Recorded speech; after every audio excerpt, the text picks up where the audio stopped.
You're listening to the We Are Libertarians podcast network. Find all of our shows at wearelibertarians.com. Hey folks, Brian Nichols here from The Brian Nichols Show. Are you tired of partisan politics? Do you want to hear the news without that media narrative? Do you want to be more well-rounded as a person? Or how about this? Do you want to get to know and learn from noted entrepreneurs, elected officials, C-level executives, economists, and more? Well, how about this? Look no further. Welcome to The Brian Nichols Show. Again, I'm your host, Brian Nichols. Go ahead and learn more at briannicholsshow.com. Okay, so hear me out. You like getting cash back for the normal stuff you buy throughout your week, right? Of course you do. Check out the Dosh app. That's D-O-S-H, Dosh. Dosh is available at the App Store and Google Play Store and securely connects to your credit or debit card. From there, every time you use those cards, Dosh searches for available offers. Once it finds one, Dosh automatically redeems the offer and converts it into cold, hard cash. Muchos dineros, brother? Then deposits that directly into your Dosh wallet. Click the link to download and join Dosh today and get $5 just for joining. This link is exclusively in the show notes of this episode. So, show notes, special link, Dosh, $5 cash. Start on the path to quick and easy cash back on the things you love today. Hey everybody, check out the Break the Bell podcast, where we believe your voice is your most powerful weapon. We're a weekly dose of our take on what's going on in the world, mixed with a side of history. Find us wherever podcasts are found or on social media handle at Break the Bell Pod. And most importantly, never stop talking.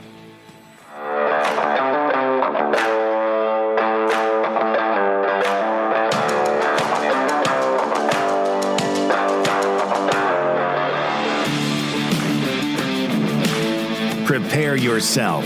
You're on the run with Remso W. Martinez.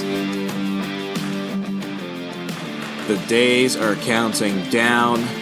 The ballots are being cast. Few very shits are actually given with these remaining days left. That's right, the nightmare is soon to be over. We will finally learn the results of this epic battle between countrymen, between families, between friends and congregations and colleagues alike. Which soda is officially more superior, Coke or Pepsi? That's right, America. Only you get to decide. But obviously, that's just a really poor joke. The election's like a few weeks away, and I don't think I've ever been more apathetic in my entire life. And as I look at the things from the past 7 months of being in this self-imposed lockdown that we're all in, it's really made me question what is genuinely important. And as somebody that used to run around screaming about the importance of getting involved, I don't think I've ever been less involved in anything politically related in my life. But you don't want to hear me just talk about it. We've got Tricia from Ginger Archie, one of the contributors here at the We Are Libertarians Network. We are recording this very late, so if I sound like I'm dying, and if she sounds like she wants to go ahead and throw something through a window because her week has been tough, you get why. Tricia, it's great to finally get to speak with you after so long. I think the last time we did, it was literally when there were 40 Democrats and their mothers running for president a year ago. How is life? Life is wonderful, and yes, it's been a long time. I do remember being forced to watch a bunch of Democrats yell at each other on a stage. So I'm glad I didn't have to do that this year. I only had to watch Republicans yell at each other on a stage. So, does it feel like a million years ago? It does. And I think I actually, your intro was correct. I do care less now about politics than I did before. So it goes for me as well. It's really hard for me to, one, really get into the nitty-gritty of it, because there are a lot of people at the Weird Libertarians Network that do a much better job than I do, primarily because they actually have the enthusiasm for it. And when recrafting this podcast, it was primarily looking at everything else other than the political angle. But even when I don't really want to talk about it, I find myself having to somehow weave it in to at least be relevant with folks. And I don't know about you, but I have not received really any letters, any phone calls from pollsters. I haven't received really much about it. And overall, when I look around, I don't see that people are being hounded with the election as they often were. I think I see, so there's a lot of jokes about it on social media and things like that, about, registering I'm to talking vote. about these bastards literally knocking on your door all day. No, I haven't received anything. I think maybe we got a flyer in our garage. And that's funny because I am a member of the Ohio LP, and the work I do is like social media marketing and stuff like that. And then I used to be big in the Republican Party, which they still are holding out for me to come back, apparently. And yet I have received hardly anything this year because I just don't think there's no enthusiasm. Like there was a lot of hatred last time. That was the type of enthusiasm. Now people are just like, whatever, these people are awful. And, we're locked down from the coronavirus and I just don't give a shit. Oh, are we explicit on here? Are you cool like me or do I have to fuck yeah. Go ahead. Oh, sweet.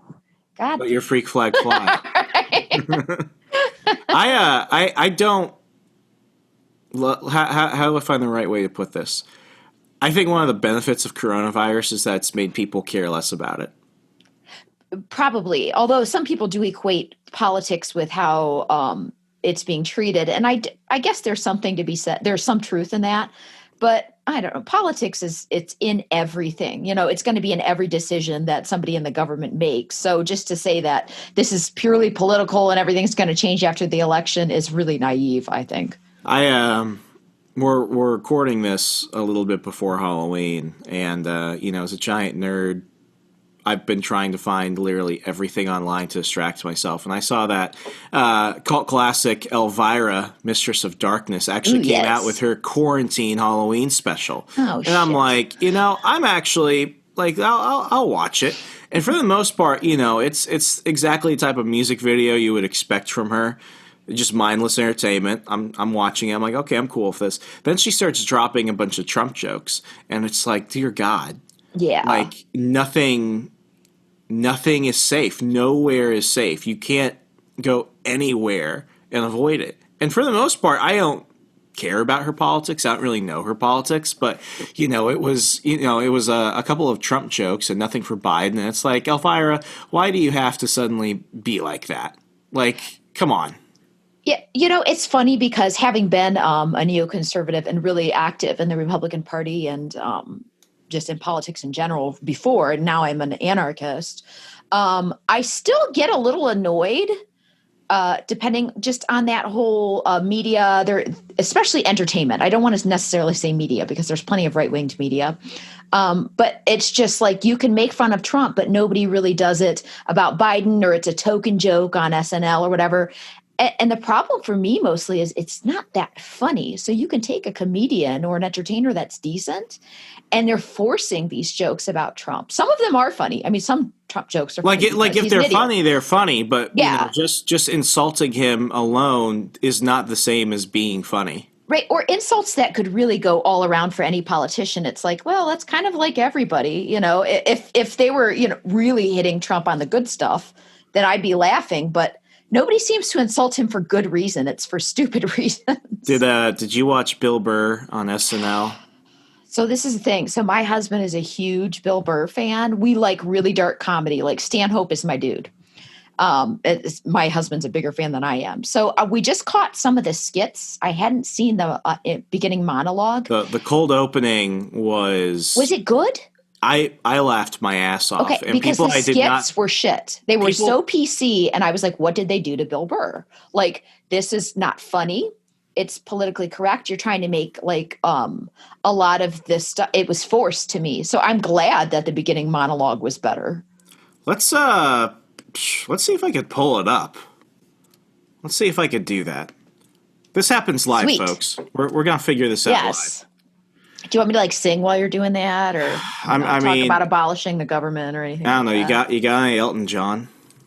You know what?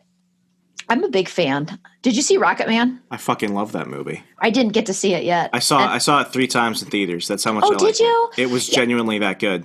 Is it? See, yeah. There are a lot of people are like, it was crap. And oh, look, I see Bill Burr. Oh, you're fancy, Remso. You do way fancier things. Do you hear that? I don't hear it, but I see it. Oh, well, that's not what I want to do. Have you been like a Bill Burr fan or just like casually? I've watched his special and stuff before, and I think he's funny. I mean, he's my type of humor. So you like the dark humor? Yeah. Well, my second book was dark comedy because you can't talk about modern day politics and segregationists without having something to laugh at. Oh, this is true. Did you watch? There's a documentary called "Can We Take a Joke?" With Penn Jillette, I believe, might have produced it. I think that's his thing. It's about stand-up and how political correctness is killing comedy, and once you kill comedy, you're just pretty much, it's just a sad society after that, really. Well, I mean, people don't have the ability to laugh, and one thing that I've tried to find when it comes to stand-up primarily is that there's a lot of clafter. I call it laughtivism, where it's like you've got these people that just aren't funny, but they go ahead and throw out like these woke jokes. And people are supposed to laugh, but then they start clapping. And I find that if you're a comedian and people are just clapping at you and they're not laughing, you're not actually doing your job, because why else are these people here? That's legit. Whoa. I've never thought about that. And that's actually really true. Stand-up's a big thing, something I really miss, actually. I see this a lot primarily of female comedians. And I'm not bringing up it's not a sexist thing. I just find that a lot of female comedians, they usually jump to, jokes about abortion or something else. And it's like, okay, like if it was actually funny, like, there's a Whoopi Goldberg stand-up where she actually makes an abortion joke. And like it was, I'm pro-life and all that stuff. I thought it was funny because it was genuinely funny. I can't name it off the top of my head, but it was. And you've got a lot of these other things where they're talking about the wage gap and other stuff, and then they're like, yeah, guys, right, as if you're trying to coax them into agreeing with you because, everyone in the audience wants to be more woke than everyone else, and that's just how that happens. Okay, I've got it pulled up on my phone. Wait real quick? Can I just say something to what you said? Because I have ADD, so I'll forget. I'm going to say something controversial. Women are just not generally as funny as men, although the ones that are funny are really fucking hilarious. I find that women are not willing to go to the lengths as men to do certain things. I think Lisa Lampanelli goes to those lengths. She's hardcore. I could see that, but like I would say that she's like softcore dark humor. Yeah. I don't like you don't have like a female equivalent of like a Bill Burr or somebody. That's true. Okay, I've got the one. Okay. Okay. And we can pause throughout. This happens live, folks. We figure it out on the fly. Woohoo. Ladies and gentlemen. Okay, do you hear that? Yes.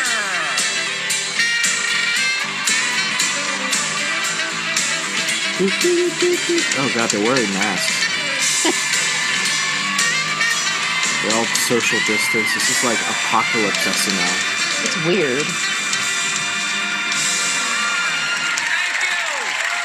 Thank you so much.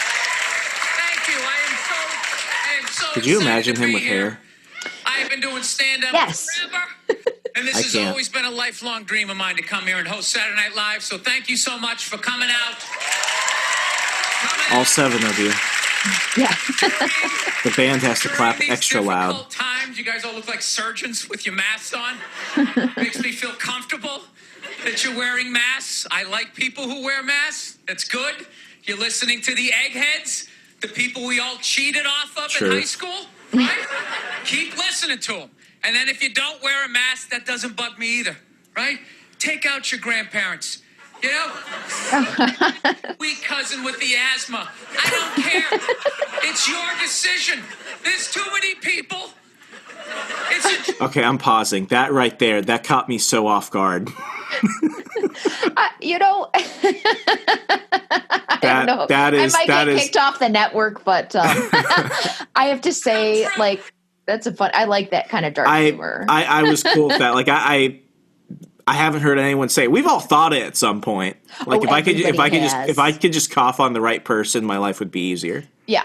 Well, who hasn't said I want somebody to get hit by a bus? And not that I mean, how many times have you gone online and it's like, wow, this celebrity died. Why can't that person catch COVID? Yeah. It exists.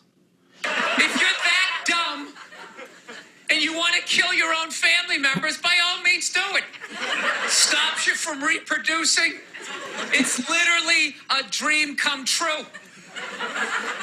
And speaking of dreams come true, did you see Rick Moranis got sucker punched on the Upper West Side? Did you hear about that story? I did. When you, like, one, I haven't heard him in forever, but two, hearing Rick Moranis and hearing his name and then hearing Rick Moranis got randomly punched, that is one of the most 2020 things ever. When you hear like Rick Moranis, I feel like when he walks around, there should be like background music that goes wah wah wah or something like that. I don't know. New York is back, baby! Yes! We lost our edge there for a minute. City started looking like a giant Bed Bath & Beyond, and then Ricky took one in the chops. It had to happen. That's what happens when you stick an M&M store in Times Square. All right? The universe has to balance itself. Okay, I've got a quick funny story. My girlfriend and I were going to go to New York City for a few days in March, and the day that we would have flown was the day that Cuomo shut down the entire place. That we actually flew back into Cleveland from my friend was recording his show live, so we were down in Memphis. We flew back in, and it was like just the world shut down. It was weird on the 14th, I believe it was. And I think it's beautiful now because you see pictures of like Times Square and stuff, and it looks like something out of I Am Legend. Yes. Like, I don't know why I feel that the more dangerous New York looks, the more I want to go there now. Well, you can blame Giuliani for all that Law and Order and cleaning it up and making it all fancy. Yeah, if it's not safe for Rick Moranis, I feel like that's the New York you want to be in. Yeah, well, yeah. Get the peep shows back in Times Square. Old people can walk safely 40 blocks away. I don't know. I'll probably get canceled for doing that joke. How stupid is that cancel thing? They're literally running out of people to cancel. They're going after dead people now. They're trying to cancel John Wayne. Okay, before he gets further, how do you feel about Columbus Day? So this might be something that just stop. I saw you are a troll, Remso. I give very few shits about Columbus Day, but when I hear people pulling out the Columbus, evil mastermind decoder ring. I'm not a fan. I might fall on the left there. I just don't. It's not anything that I care that much about. When I find things to be enraged about, trying to get Columbus Day taken out is just not on the list of priorities. I feel like that's for like a post. What's the word? Like a society where like you've cured cancer and everything else, and now all you have left is to go after holidays named after Italians. Right. I'm like he wasn't Italian, Remso. Was he Spanish? Was he Portuguese? Well, that's like a myth. Which FDR made Columbus Day a thing, which is really funny because everybody's arguing about something that's supposed to be some kind of like really American holiday, and it's not. He was just throwing it out there before he locked away the Japanese. Okay, he came. That was Spain. A Hail Mary to get the Italian vote, and he wasn't even Italian. This. I don't know if I. Wow, I don't know how I'm supposed to feel about it now. Okay, let's forget that happened. Columbus Day is oh fuck it, it's just Columbus Day. I don't care. It's like, yeah, dude, God did that 40 years ago. They're all up in arms. They're like, did you hear what he said in that interview in Playboy in 1970? Can you believe that? It's like, yeah. He was. Okay, see, that's exactly how. Okay, I'm gonna bring up Columbus Day again. That's exactly how I feel about Columbus Day. If we have to go after Columbus Day, we should have cured diseases, end war, no more violence, cats live with dogs and shit like that. I just don't have the emotional space to just be mad about everything, especially things that's out of my control. That's something that, and I think all it does is boost the uber right wing thinkers and people out there, because your outrage is, although it can be granted, Columbus was not. I don't know if he was not somebody that I would sit around and celebrate, but there's so much. I worked on Columbus Day. That might be the most anti-Columbus Day thing. I worked that day. There you go. You were being a... The people that were bitching about him were the people that got to go on a walk and enjoy their nice weather. I was working. But it's like, at what point does your outrage for Columbus Day, like, maybe worry about the genocide on the other side of the planet right now that's happening that we could potentially make a difference in, and we should be making people aware of what's happening in Yemen. But we're talking about find the man who punched Rick Moranis. Yeah, exactly. And priorities. So all that does is make the left, which some of their arguments are really valid, and I wouldn't even say they're really left arguments. The problem is you're not prioritizing them, and you're picking and choosing. And then the conservatives, they look at that and they think, well, these people are a joke. Remember Bring Back Our Girls during the Obama administration? Yes. Oh, God. When The Rock took that selfie of him all oiled up and glistening, and he had the little post-it that said, Bring Back Our Girls. It's like, hey, Dwayne, do you know how many Nigerian children are kidnapped like on a daily basis? Yeah. And you need to turn like the 100 that got kidnapped into a freaking photo op. It's like when Michelle Obama did that, and then she gave all the the sad puppy look, and it's like, lady, you're literally sleeping with the man who has the ability to kill people. Yes, don't go on Twitter. Go to him. Killed an American teenager and said he should have had a better father. And so there's no moral high ground there. Yeah, that's Obama literally said that. He literally said that. And then Trump went and killed the kid's sister. Well, you got to finish them off. Have you never seen a movie? If you don't take out the whole family, they come back for vendettas. That's it, but somehow that's okay, So I guess it's this righteous anger that I get about their unrighteous outrage is the way I look at it. That's the best way to put it. Okay, let's see who he's going to destroy in a second. In 1907. That's what these people sounded like. You never talked to your grandparents and brought up the wrong subject, and all of a sudden it went off the rails. That's my grandpa. Just keep making the cookies. Yeah, you don't bring up race or religion with your grandparents. You keep it simple. Anyway, I don't know. I guess my grandparents are older. I don't know. Plowing ahead.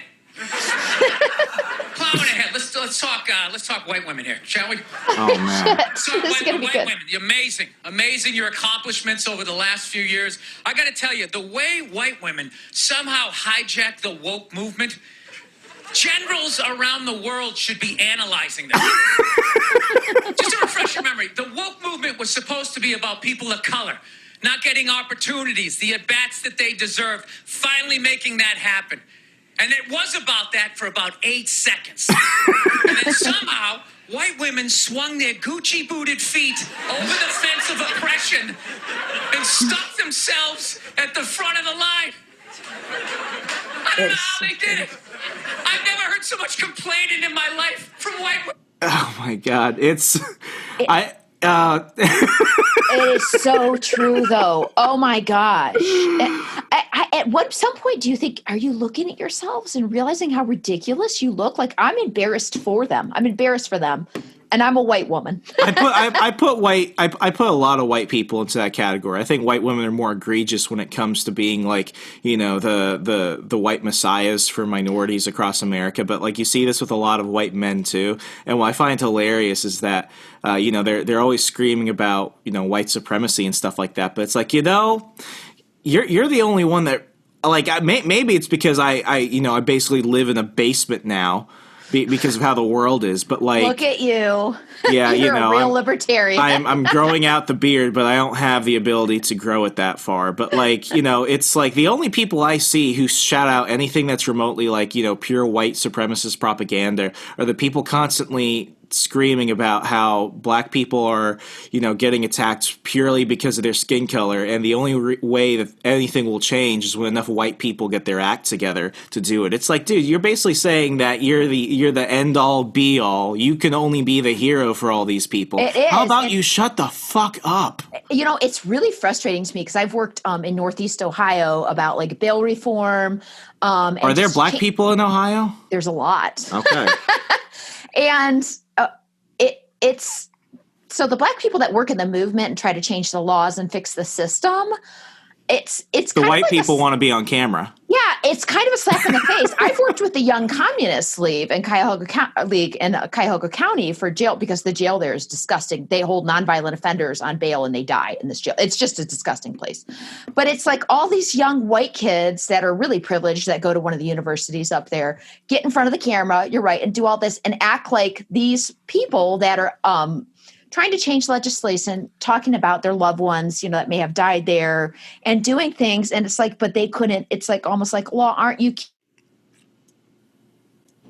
cute? I'm going to get on camera and fix it for you. It's like the only way anyone will care about. I just think it's a slap in the face. It's like they don't need you to. Yeah. The only way anyone will listen to the black people is if the white liberals They just need you to stand with them. Yeah. Yes. Yeah. And it's very frustrating because, you can do good work and it's okay to stand beside somebody, but you don't need to be the person. Like, if you want people to take black activists seriously, then you take them seriously and don't try to speak for them. I don't know. You hear that, white women? Yes, that's right. Spoken from a suburban white woman in Ohio. Check your privileges. Okay. Women, my name is with my SUV and my heated seats. You have no idea what it's like to be me. Trash and white guys. The nerve. Where's the camera? The nerve of you white women. Listen, I don't want to speak ill of my bitches here. Okay? I know. Well, let's go back in history here. Okay? You guys stood by us toxic white males through centuries of our crimes against humanity. You rolled around in the blood money, and occasionally when you wanted to sneak off and hook up with a black dude, if you got caught, you said it wasn't consensual. It's so true. Why are people mad about this? It's hysterical. Because he's calling them out. There are people in the audience who are like, is he talking about me right now? That's what you did. So why don't you shut up, sit down next to me, and take your talking to.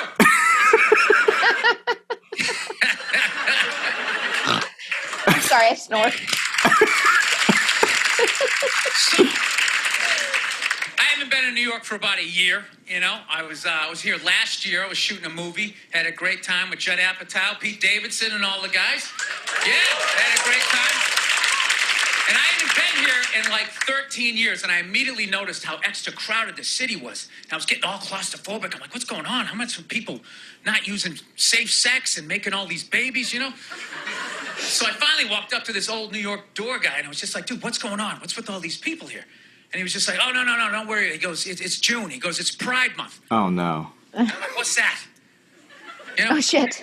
I never heard of it, right? They didn't have that when I was a kid. He goes, oh, it's Gay Pride Month. And I was just like, oh. Dude, when you're just like stuck in the Matrix and you just can't, everything's just pressed up, you can't see anything. And then somebody gives you that little nugget of information that just pulls it back. It's like, why is it so crowded? It's Gay Pride Month. Tank tops. 0% body fat. 2 guys kissing. Rainbow flags. I didn't know that. That's what I learned. The month of June is Gay Pride Month. That's a little long, don't you think? For a group of people that were never enslaved. Oh no. Oh, shit. How did they get all of June? Dude, black people were actually enslaved. They get February. 28 days of overcast weather. Sun goes down at 4 in the afternoon. Everybody's shivering. Nobody wants to go on the parade. Yeah. How about you hook them up with July? These are equator people. For 31 days, there's gay black people. They could celebrate from June 1st, 31st, 61 days of celebrating. All right, that's all my time. We got a great show for you guys, everybody. Gosh. I found that so not really political and really funny. I see. I read a lot about it, but I didn't watch the monologue. I watched it. Anything, I watched you it could last be offended night. on the left or right. I watched it last night after reading a few of the reviews, and I feel like they didn't actually watch it. I feel like one liberal watched it and started crying, and all their other friends were like, "Why are you crying? What happened?" And they're like, Bill Burr said something mean," and it's like then they all just started making shit up. I don't. Like, some people will see that and now he's going to probably be called like a right-wing extremist. But like, I look at that and I'm like, this is shit that that everyone would be making fun of at least 10 years ago. Yeah. Well, also, I don't consider him. Well, he actually does lean more, I would say, libertarian. Yeah, but I wouldn't consider that right wing at all, or left wing. It's just being a realist. Remember when when Dave Chappelle did his Sticks and Stones special? Oh my God, that was amazing. Yeah, and it's like suddenly you had conservatives lifting him up in a golden chair, like he belongs to us now. Yeah. And then like 2 weeks later he comes out and endorses Andrew Yang, and it's like, we never liked him. Yeah. Oh yeah, it's because it's like, you take him back. That's the thing about comedy. Comedy shouldn't fit into a left or right box. Comedy is just being a realist. It's the remedy to tragedy. It's, if you can't laugh at something dark in the way the world is, and once you try to claim it or be political as a comedian, you're destroying it. You're not funny anymore. And that was funny. I'm so sad for this world. I'm really sad that they can't enjoy that. There has to be a reset. Yeah, I mean, comedy for a lot of people now, and I mean, I went to a pretty conservative college. We didn't have stand-up in town. That's how it was. It was basically the town from Footloose where they banned dancing. Wait a minute. Where did you go to school again, Remso? I went to Liberty University. Oh, Lord. I have a lot of friends that went there. Yeah. I visited down there. It's very fundamental. We had a bowling alley. Ooh. That was about it. Yeah, the giant I hope you didn't lodge. partake of any alcoholic beverages down there. I did that off campus often. Oh. I hope that you've asked for forgiveness. We had, and this is funny. We had some comedians come to school, and they spoke at our convocation, which we had 3 times a week. It was mandatory, and they would make like the most. I would call them like the most mayo jokes ever. Like they would throw in like a joke about women, or they would throw in a joke about drug use, and it would just be stuff that if you heard it anywhere else, it's just not shocking at all. You bring up a joke there, and people are gonna be tweeting about it. They're like, did he know that he exposed his inner issues to a crowd of practicing Christians? And it's like, shut the fuck up. Yeah. Stop ruining this. We get lectured all day, and some guy tries to make a joke to make you happy because we're all degenerates at heart, and you're gonna bitch about it? That's it. I think there's some interesting and cool things about Liberty. Like I know that's where Hody went, and I think Hody got a really good education there. He went online. That's like, yeah, that doesn't count. That doesn't count. Hody is a good friend of mine, and I did not know that he did not actually attend. I thought he was on the debate team there. Hody, we're gonna talk. I'm probably wrong, and he's like, Remso, you just put me in the online. Well, he might get kicked out of the Church of Latter-day Saints for this, so we have to. I think he became a Mormon afterwards, so he's like grandfathered into that. It's like, no, you came afterwards. You're extra good. Well, they'll disown him now. So here's some gold. Here's some gold. But some Christian comedians, I mean, they're funny if you grew up in church. I grew up in a really evangelical church. We planted churches. It was a big part of my life. So some of those jokes are funny to me, but I don't think they're very universal. Do you know Bob Smiley? I do. So Bob Smiley went back to Liberty, I think, 2 years ago, and this was right after a divorce of his. And this was probably as edgy as he ever got. He's talking about what it was like when his wife left him, and he's talking about the reasons why she did. And at one point he's like, yeah, she looked at me and looked at him. And then, she looked at me and said, I'm going to go for that guy because he has a bigger, and then he just let it linger. And everyone's like, oh, is he about to say dick? He's like, she looked at me and she looked at him. She looked back at me and said, I'm leaving you for him because he has a bigger checkbook. And it's like, oh, okay. People got mad because the innuendo was that he was going to say dick or something. Yes, because Christians don't have penises. Yeah, the Christians don't have sex. Especially men and women that are married. That would be really bad. The children just arrive. Yes, they do. Yeah, so he got lectured for that. And when you watch the video, there's a lot of laughter because a lot of people got it. But then you've got some tepid laughter, like I want to laugh, but I don't want my friends to shame me afterwards. And then, he talks about how he did prison ministry, and he actually goes and performs in prisons. And he has a lot of fans who are incarcerated. And at one point, they're sending him letters, and they're like, hey, man, the guy that took your wife from you, give me his address. I'll go kill him. And, you're expecting him to say, yeah, but I would never do that. I forgive him, all this stuff. And next thing he just stares at the audience and he's like, well, let me find his address for you. And then you get the same type of response. And it's like, listen, comedy is supposed to point out the things that we don't like to say in polite company. Mm-hmm. If it's not doing that, it's not funny.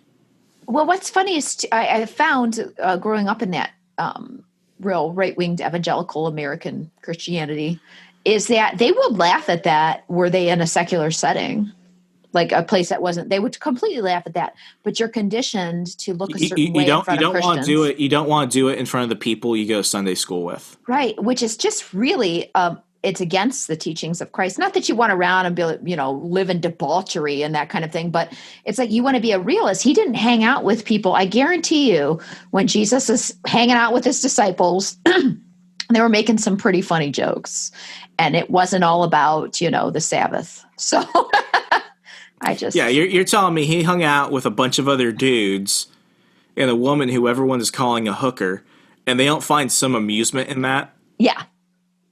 Like, that there would probably be some pretty good humor. In fact, I think I've heard bits about that, like Jesus and the disciples before, which that can go really bad if you're talking to a Christian audience. Oh, like I heard, this is terrible. If there was ever one joke, and it's not even my joke, but if there's ever one thing I could say that would probably get me in trouble with a lot of people, it was the Biggie Smalls joke. And basically, have you heard that one? Biggie Smalls and God? Oh, God. Tell me. Oh, please tell me. Yeah, so basically, Biggie dies, and they have to go ahead and they have to get a crane to lift him up to take him to his funeral because he's Biggie Smalls. And eventually, he dies, and somehow he goes to heaven, and he's pissed. He's like, who just took me out? How am I dead now? So he goes over to God, and he's like, God, it wasn't my time yet. So God, he's like reading a newspaper. He puts down the newspaper, and he looks at him. He's like, holy fuck, you're blacker than a sunspot, and you're just, you're morbidly obese. I'm surprised you lived even half as long as you did. And that's how it ends. And it falls very flat. It's just what the fuck? And I saw the first time somebody did this on like Comedy Central, and like you had some laughter, but they put the camera into the crowd, and everyone is just looking at him. Like, holy fuck, did he just say he's blacker than the sun and he's extremely morbidly obese and he shouldn't have lived half as long? And basically it's God saying, oh, how the fuck did that happen? And it's stuff like that, like sometimes you could say it just to get that reaction from people because you wouldn't want to do it otherwise. Well, that's a lot of like shock comedy. Sometimes it like Howard Stern. I don't particularly, well, number one, I'm not for any type of censorship whatsoever by any government. And then anything else would just obviously fall into what kind of society you want to live in. But I don't find him that funny because I think he just says things to shock people. And I don't think there's not a lot of humor. I think you need to know timing and irony. I feel like he's more of a novelty than he is a genuine entertainer. Yeah, I don't find him an entertainer. I'm in certain ways, I'm glad that he existed in the time he was in. You know what I mean? And kind of, I think he pushed back against political correctness. I just personally could listen to for a long time. I'm like, meh. It just sounds like some dude I'm serving at the bar to me. I don't know. Yeah, like there's a lot of people that try and be funny just by throwing out shock factor, and like don't get me wrong, that's the whole thing for people. To each their own. But I think and to kind of loop everything together, there's just not. I feel like when people go after Trump or when people go after some things like that politically, they're not really trying that hard. No, it's very easy humor. And that's the thing about a good comedian. It takes intellect and it takes the thought. And they're a good stand-up comic. They put a lot of time into their routine. Comedy is something I really, really enjoy, especially stand-up. It takes a really intelligent person to be a good stand-up comedian and sustain that for a long time. Even just be funny in general. Like, when you look at the SNL crew today. Blech. One, I can't really name any of them off the top of my head. Only Pete Davidson, only because people talk more about how controversial some of his comments are and less about him being actually funny.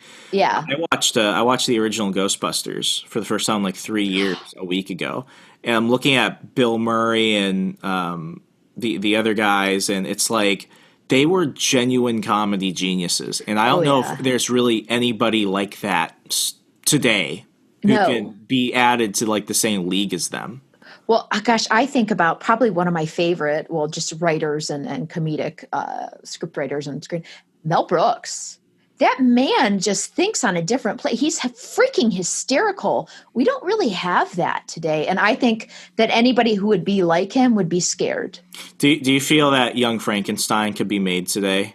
I do, actually. With how, what's his name, treated women in the film?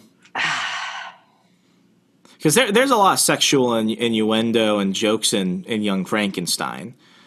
I mean, it's pretty PG compared to some of the stuff that's out today. But like for that film, you would have a righteous mob attempting to burn it down. I think it would be so popular, just like Sticks and Stones. I think it would just kill it. People crave something that busts out of the norm. Who do you think would attack it though? Like very, very right wing people because it has those jokes, or very left wing people because they're aimed at women? Because the right would see it as their champion, even though sometimes it's so funny because they make a mockery of themselves so often. But you know what I mean? Anybody who fights the left, therefore, which is why they like Trump, which is ironic because the guy is a New York liberal. You know what I mean? Who would have thought that they'd be fighting for a guy who basically wants to tax the crap out of people through tariffs and kill industry. I included this in my first book, Stay Away from Libertarians. But like Cardi B, when she went out and she started screaming about the tax code, the amount of people at Reason Magazine that were literally orgasming because they're like, look, she said something that's remotely libertarian. Let's make her our queen. Sad. And it's like, oh my We're God. the saddest people in the world. They're like, I think they like us. Make them our king. Speak at YALCON. Run for president. Yes. Oh, God. We were supposed to go. So we had bought tickets for Freedom Fest this year, long before the shutdown. And I was actually going to BP, before interviews. Plague. Yes, PT. And so that happened. It got canceled last minute and stuff, which I wasn't a big fan of how that all went down because we ended up having to go on a trip that we really should have. Did you get a refund? We did eventually on that, but the flight, we couldn't. And then our hotel, a lot of stuff was closed and Vegas wasn't. So it was just like, hi, we have to spend the money we already spent, but then we don't, I don't know. But who they started inviting to that was the weirdest thing in the world. I'm like, when I went in 2017, I remember William Shatner was there. That was about it. Yeah, but it's like they just throw a conservative on the ticket and say that it's Freedom Fest. And I'm a big fan of a lot of like conservatarians that I would listen to speak. And I wouldn't necessarily say shouldn't be invited, but like just because somebody said they might not like taxes doesn't make them, you know what I mean? It was weird. And they had like Donald Trump Jr. on the list. I'm like, in what way is that? He was a huge liberal until his dad got elected, and now he just likes his dad, which of course he would. It's his son. But I didn't understand what he had to do with freedom. No, it's like, Van Jones got to speak at CPAC. And it's like that dude was literally a member of like a communist terrorist organization. He sent a man to the hospital by beating him over the head with a iron bar. And then, a few decades later, he writes a book. Glenn Beck makes him famous because I was going to say, Glenn Beck was stroking out when that happened. A communist in the White House, and now he's got a cushy show at CNN. And just because he says like one remotely positive thing about Trump and criminal justice reform, it's like Van Jones is one of us now. Yeah. He is enlightened. We have another black person, and we're just the saddest because there's like 3 of us, to be honest. Nobody likes us. So when somebody is bold enough to say something, because libertarian ideas aren't popular in entertainment or politics, maybe in people's homes or the way they live their lives. Most people, I believe, live as libertarians, but not when you're talking in front of other people, it's not popular. So when somebody says something remotely like libertarian, we are just the saddest fanboys and fangirls that ever were. I don't really consider myself a funny person. Some people say that I do comedy type stuff, and while like my books and some other projects I've done have tried to at least be comedy because I talk about topics that are going to, pull out laughter from people, I would not consider myself a funny person. I think I just have no filter. And I remember there was, back in my old show years ago during, I think, 2017, I was interviewing a guy who was a member of the Virginia House of Delegates, back when I was like a respectable journalist and shit. That's all gone now. But, I walked into his office and, very, very Republican crowd of volunteers. And they introduced me to their guy who's in charge of minority outreach. And it's this Korean kid. He's probably like 14. And I'm like, what the fuck? So they introduced me to him, and I shake his hand. I look at the white woman that introduced me to him. Oh, yeah, I got to bring a white woman to this. I look at the white woman that introduced me. I'm like, oh, yeah, tokenism. Totally works. they looked horrified. The kid was probably like, he did not fucking say that. And the white woman starts like awkwardly laughing, like, no. Like she thought it was funny, but she can't say it is because it's true. And then I go on, I do the interview, and somebody there got offended by the fact that I said it. And I'm like, guys, it's a room full of white people, and your minority outreach guy is literally the only minority in the room. Yeah. Like, I'm just like this. Coming from me, I'm not your volunteer. I'm not donating. Like, this looks kind of bullshitty. And then I had somebody else who I knew beforehand who was in the room. I didn't see him there, but I guess he had heard it, and he messaged me later. He's like, man, the look on everyone's faces was so fucking hilarious. That was what I've been thinking for a week since this kid came over. And I'm like, it's just calling out, strikes and bats. Come on. And I'm going to say something controversial. Everybody knows that Asians are the fanciest minority out there. I mean, it's just true.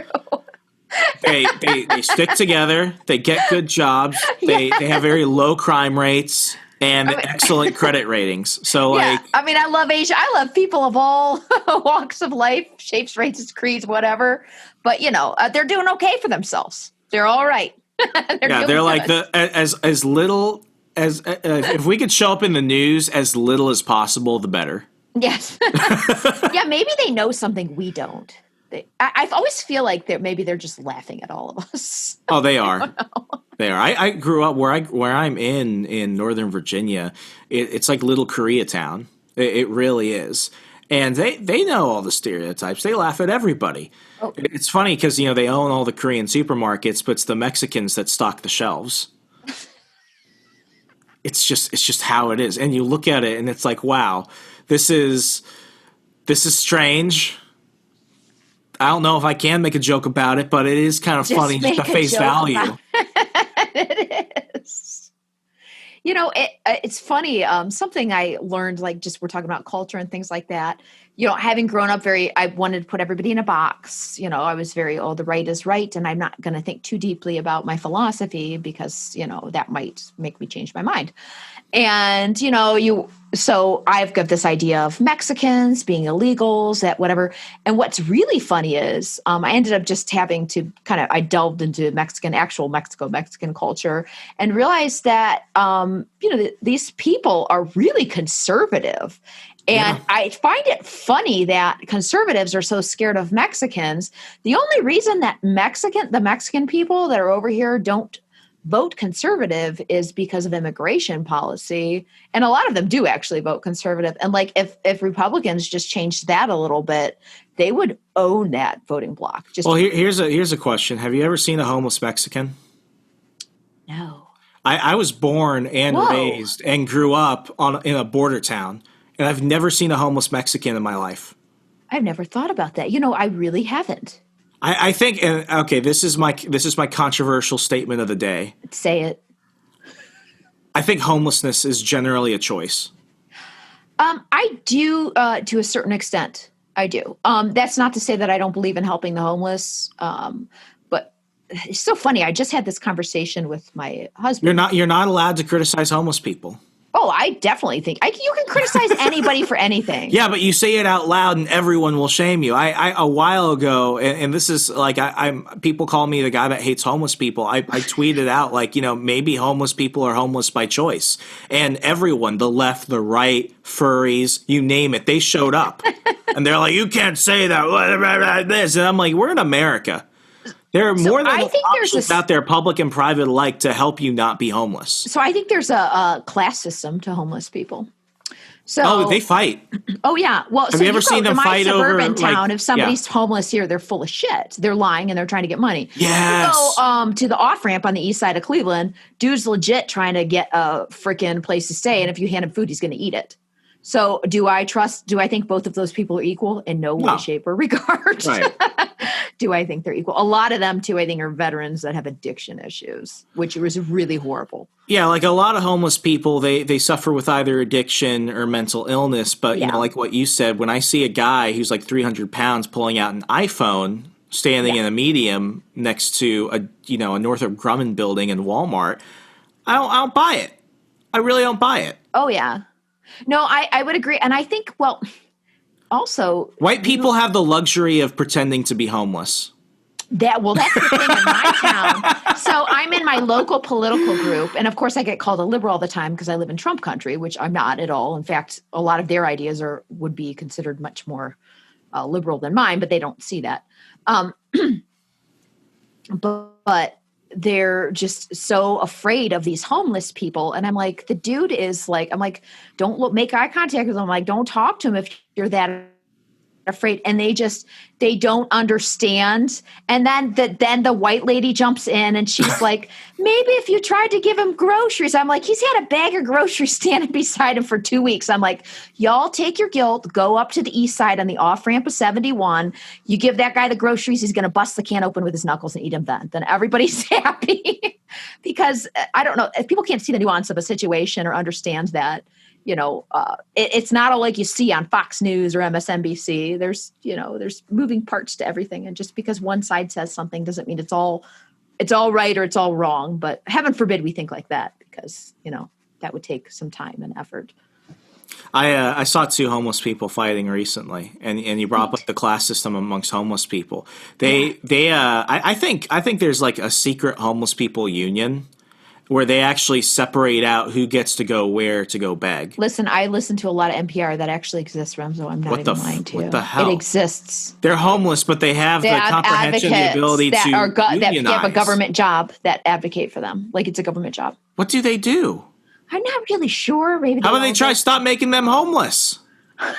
They don't. Oh, that would be a solution to a problem. You don't want that. No. So I listen to NPR a lot.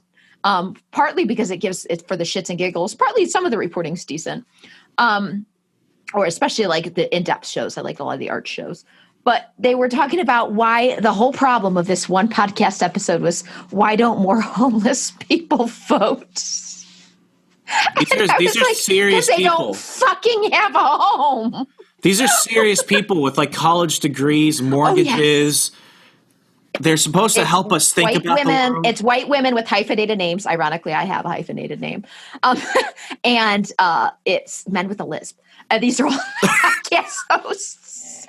And I'm laughing. I'm like, do we not see how stupid this conversation is? Like the last thing that person cares about, whether they've got there at their own device or whether they've got a mental illness or whatever, is voting. And we're sitting talking about that. That's privilege to the extreme. We are living in like Vice News' America. We are.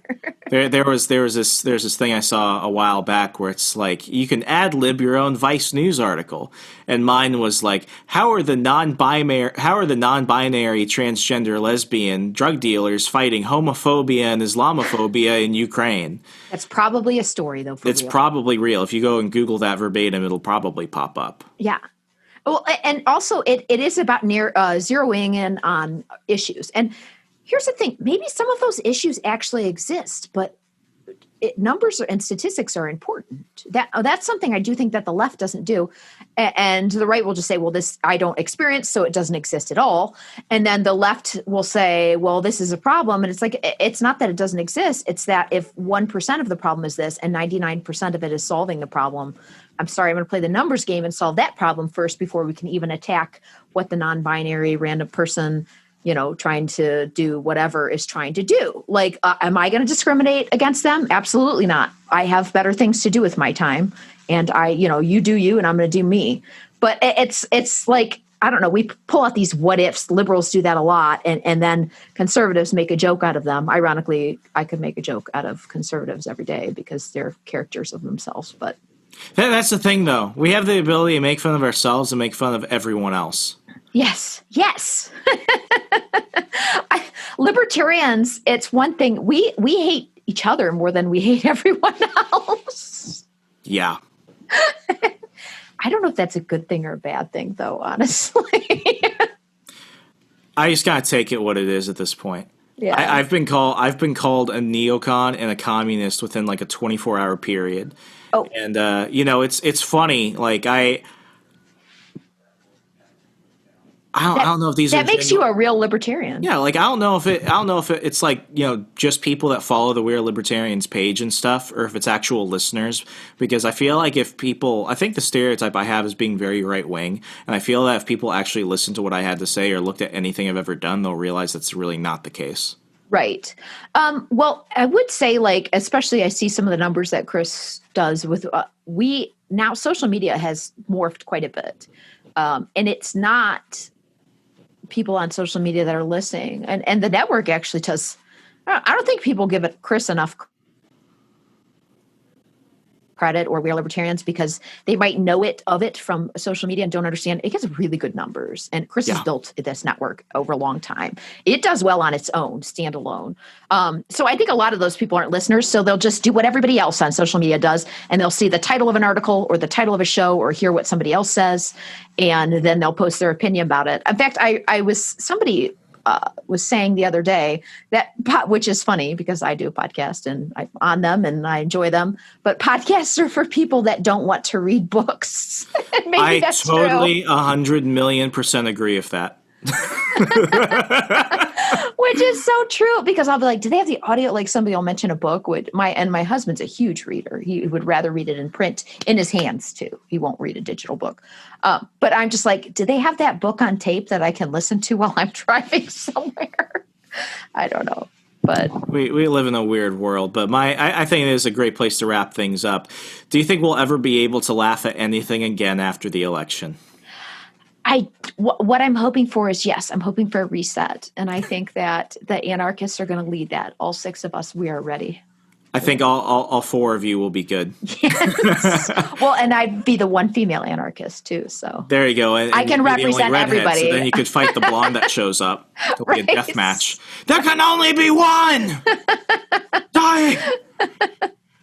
You think you could step up here? No. Libertarian women, like I love y'all because you have a great sense of humor, but at the same time you're scary as fuck. Because like when there's more than one of you, it turns into like an alien versus predator thing. It is. I've seen. Both the thing is, because we know what the fuck we're talking about, so it's like we can destroy this man. It's like, you know what? This is my tribe, bitch. A question. This is mine. Yes. Tricia, if anyone wants to follow you on social media, keep up with all your projects and everything else you're doing at the We Are Libertarians Network, how could they do so? Oh, you can, you know what? Just type me into any search engine. I'm on most platforms. I'm going to go back onto MeWe and kind of stir up minds again just because of some of the stuff that's going down. But just Tricia Stuart-Mann, and then Instagram, Tricia Stewart. If you go there, if you go to Facebook to Gingerarchy, which is just a page I've got, and if you look through there, I've got like website and links and things like that. Or just go to wearelibertarians.com and you can find my bio there or wherever, and add me, follow me, do whatever. Do your twits and your tweets and your wahoos. You all know how Al Gore's amazing internet works, folks. As always, I'm Remso W. Martinez. This was a fun show. We don't have to talk about literally anything else, but have a good time. As always, you're listening to On the Run. I'm Remso W. Martinez. Be good, be safe. Go cyberbully your neighbor or something. I don't care. Good night.